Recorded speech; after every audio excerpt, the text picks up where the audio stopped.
Alright guys, welcome to another beer review, and today we're going back over to the Brewdog brewery and we're looking at a bottle of the Jackhammer, which is described as a ruthless India Pale Ale, clocking in at 7.2% in a 330ml bottle. Now, I've not actually had this beer for quite a while, and I don't think I've had any of the sort of specially brewed versions of this, like the Rye Hammer and Monk Hammer and all that sort of stuff. And saw this in my local Tesco's, and I thought I'd give it a go because it's been quite a long time. This was one of the beers that I used to drink a lot of when I used to go to the Brewdog pubs. Well, I still go to Brewdog pubs, just not as much now because I'm not really in Manchester too much, which is where my nearest one is. And yeah, I used to always get like a half of this. And then I think Tesco's had their own version of this one, just known as the American IPA, I think it was, which is of course brewed by Brewdog, and it wasn't too dissimilar. But now Tesco has the Mr. President double IPA, which is about 2% more. And I did pick up a bottle of that with the intention of doing like a head-to-head. But I just thought, drink the beers first before you start doing videos like that, do you know what I mean? So yeah, man, I don't know. I mean, obviously there's a difference in ABV, but is there that much of a difference in the recipe? Like the fundamentals of the recipe and like flavour profiles? So that could be an interesting video to do. And yeah, look out for my Mr. President review in the future as well. But yeah, classic Brewdog artwork. Well, classic would be the like really punky early stuff. Oh God, I feel like a pretentious twat when I say shit like that. But yeah, I do like the artwork on the Brewdog labels, and there is the Brewdog crown, which is going to be destroyed by this nasty bottle opener. So we won't be saving this one, and my other bottle opener is upstairs, and I cannot be bothered to get it, and I was using the wrong end. That's what she said. Yeah, it's just absolutely destroying it. So, Brewdog beer. Got my Brewdog Teku, so let's see what we get with this one then. I know Brewdog have been doing their prototype stuff, and apparently is it the Tangerine IPA that they did could be replacing Elvis Juice, which I'll be so devastated if it does, because grapefruit. Elvis Juice is my favourite Brewdog beer. They can't just rename it or have the Tangerine IPA as part of the lineup. But yeah, anyway, best filled out in this one is the 2nd of the 8th, 2018, so it's still got a nice bit of shelf life to it, although I would say it's a few months old. But yeah, beer in a glass then, and that's a lovely sort of a rusty amber goldy colour. Yes, that is a proper sentence. It's not crystal clear, but you know, it's got that Brewdog clarity, if that makes sense. But there is like sort of like a haze. It's not a chill haze because this has been out of the fridge for a little longer than I'd like it to be, because I've been waiting for people to go upstairs because it's like nearly 2 o'clock in the morning and I don't want to wake people up upstairs. And yeah, but no head to speak of. Really didn't generate any. Yeah, it looks like a nice classic Brewdog IPA so far. Let's see what we get on the aroma.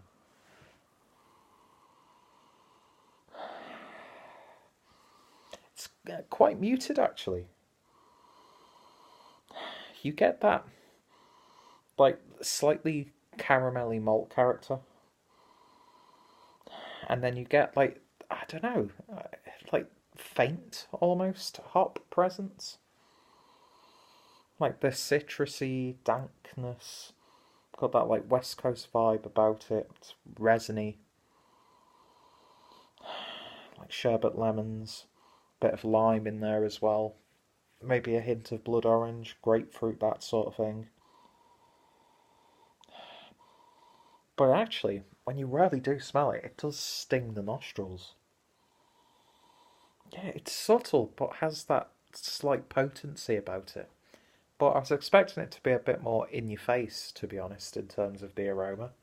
So yeah, definitely an interesting one so far. Let's give it a taste. Cheers.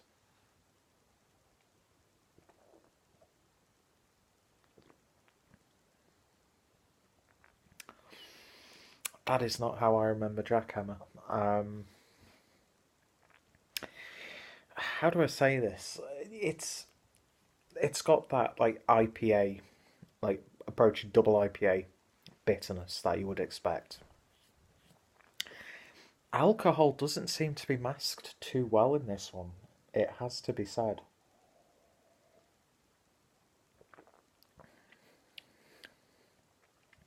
Big hits of grapefruit though.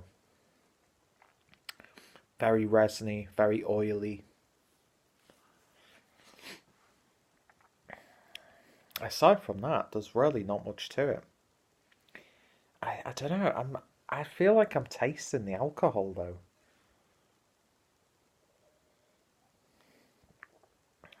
It stings the tongue. Warms you up as it's going down. Yeah, that's a big surprise. It's tasting nowhere near like what I remember it to be. I remember a lot more flavour coming out from those hops. This, you just seem to be tasting like the practical like byproducts of what the hops are supposed to be used for.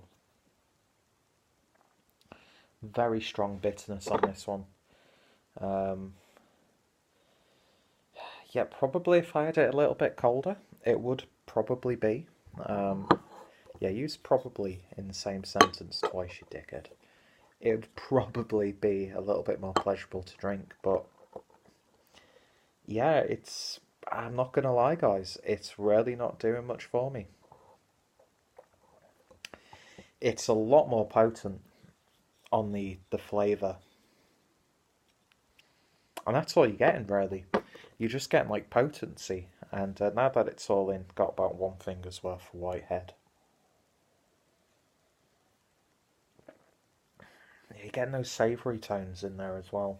Like that slight oniony flavour. But yeah, it's got that... I can't shake it. It's got that taste of, like, alcohol. And I don't mean, like in a vague sense, I mean actual alcohol. Like, it's a little bit chemically, if that makes sense. I mean, it's not a drain pour, by far. But this has probably been the worst Brewdog beer that I've reviewed on the channel so far. Whether it's my palate has changed, the recipe's changed, or there's something wrong with the batch or the bottle that I've got, this is not really a pleasurable drinking experience at all. Yeah, not too much of a fan of this one, I'm afraid.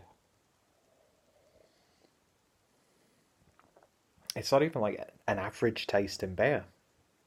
There's just offensive tones in there. And that alcohol, like even the ABV just is not masked, so it just tastes like you're drinking like your hand sanitizer almost, with like maybe a hint of grapefruit in there. Yeah, quite disappointed with this one, it has to be said. A little bit thin as well. No, that's actually probably one of the...